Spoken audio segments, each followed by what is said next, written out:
Salam sehat dan tangguh buat kita semua. Di pagi hari ini, Sabtu di akhir pekan 7 Agustus 2021. Mari kita kembali datang kepada Tuhan sebelum kita menjalani kehidupan. Hari ini kita berdoa. Kami bersyukur dan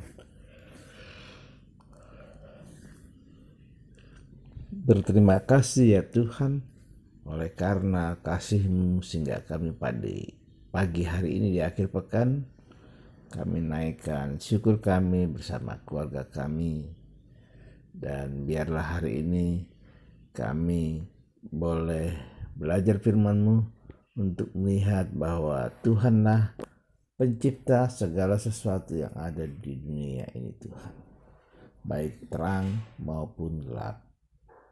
Tuntun kami di dalam kami mempelajari firman-Mu dan di dalam kami menjalani kehidupan hari ini. Dalam nama Yesus kami memohon. Amin. Saudara-saudara sekalian, renungan pagi di akhir pekan 7 Agustus 2021 bertajuk Akulah Tuhan. Teks bacaan diambil dari Yesaya 45 ayat 7. Terjemahan Baru Lembaga Alkitab Indonesia berbunyi demikian. Yang menjadikan terang dan menciptakan gelap, yang menjadikan nasib mujur dan menciptakan nasib malang. Akulah Tuhan yang membuat semuanya ini. Saudara-saudara, dalam menghadapi pergumulan yang sangat sulit, pikiran kita bisa tergoda mengatakan bahwa tidak mungkin kita keluar dari pergumulan ini. Tidak akan ada lagi yang mau mendengarkan penderitaan kita. Tidak ada lagi orang yang dapat menolong kita keluar dari masalah yang sedang terjadi.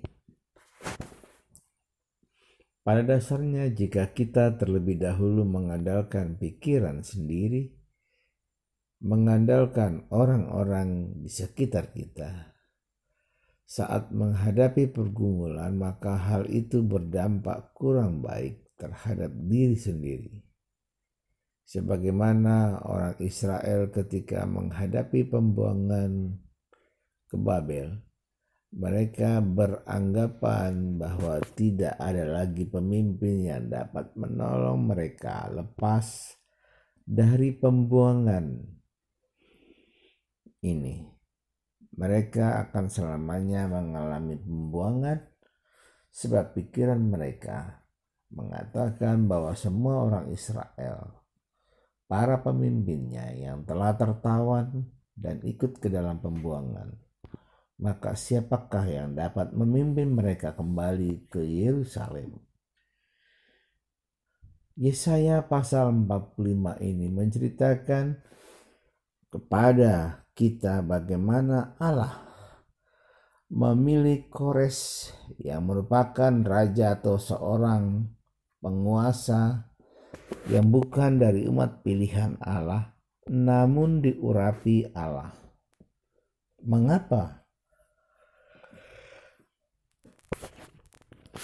bisa demikian? Karena Allah memiliki tugas khusus yang harus Dia lakukan bagi Israel.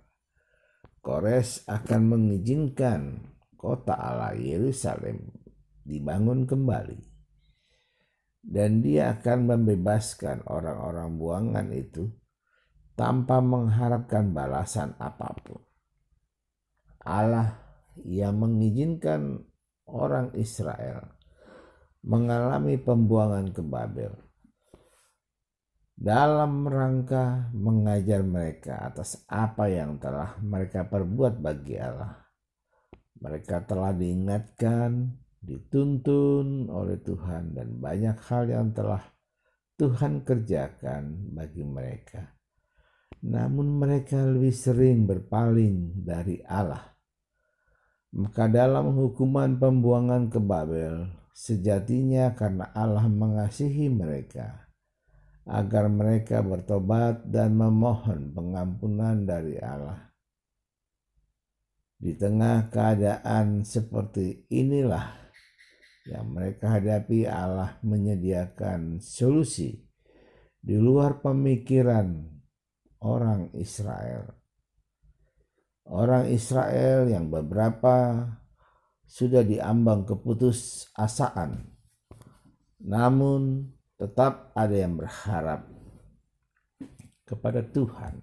Mereka melihat bagaimana Tuhan bekerja dalam segala keadaan untuk membuat umat yang dikasihinya mengandalkan Dia dalam segala keadaan. Allah sebagai penguasa menyatakan bahwa Dialah yang berkuasa atas segala keadaan. Iblis tidak memiliki kuasa apapun terhadap keadaan kita.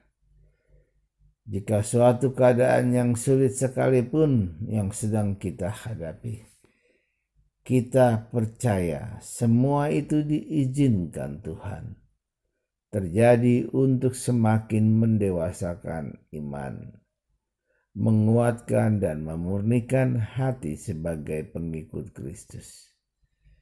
Seperti yang dihadapi Ayub, Allah yang telah mengizinkan kepada si iblis untuk mencobai. Artinya Allah yang berkuasa. Jika Allah tidak mengizinkan, maka semua itu tidak terjadi. Tentulah ada tujuan dari semua yang kita alami. Dalam perjalanan hidup kita, keadaan terang, keadaan gelap, nasib mujur, nasib malang diizinkan Tuhan terjadi dalam hidup kita adalah untuk kebaikan kita. Seperti lagu Kidung Jemaat nomor 408 ayat 1 menyebutkan, di jalan kuku diiring oleh Yesus Tuhanku. Apakah yang kurang lagi jika Dia panduku? Diberi damai surgawi, asal imanku teguh. Suka duka dipakainya untuk kebaikanku.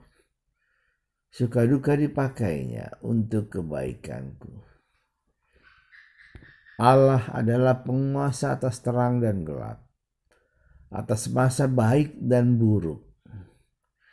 Kehidupan kita diwarnai keadaan yang dualistik, di mana dua-duanya kita butuhkan untuk pertumbuhan rohani. Ketika masa baik datang, mengucap syukur kepada Tuhan. Dan ketika masa buruk datang, jangan membenci Tuhan, tetapi bertanyalah apa yang sedang Tuhan izinkan untuk dipelajari dari masa yang sedang kita hadapi. Allah sedang memurnikan kita melalui keadaan yang sedang kita hadapi. Atau keadaan sulit terjadi adalah untuk kita dapat lebih merasakan tangan Tuhan yang menguatkan, menuntun, dan memberi solusi di luar jangkauan pemikiran kita, sebagaimana yang dialami orang Israel.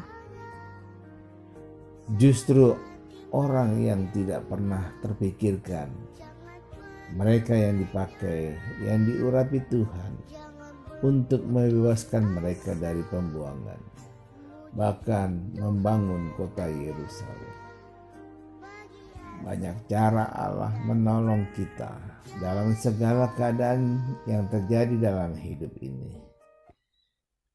Oleh karena itu, ayo kita serahkan kehidupan kita kepada Allah yang Maha Kuasa. Dialah yang mengendalikan hati kita. Segala yang baik dan sempurna datangnya dari Allah, dan tentunya sesuai kehendak Allah.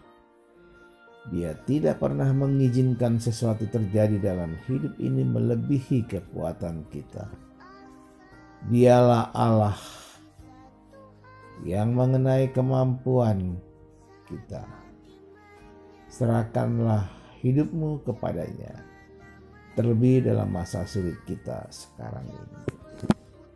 Selamat akhir pekan, selamat berkarya bersama keluarga tercinta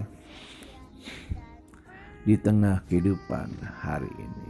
Tuhan memberkati kita. Mari kita bersatu dalam doa. Kami bersyukur dan berterima kasih ya Tuhan. Biarlah kasih-Mu Tuhan menolong, memberkati kehidupan kami, supaya kami terus menyatakan Tuhanlah yang memberikan kehidupan. Tuhan juga yang menuntun kami, mengizinkan kami melewati suka dan duka, melewati gembira dan derita di dalam kehidupan ini.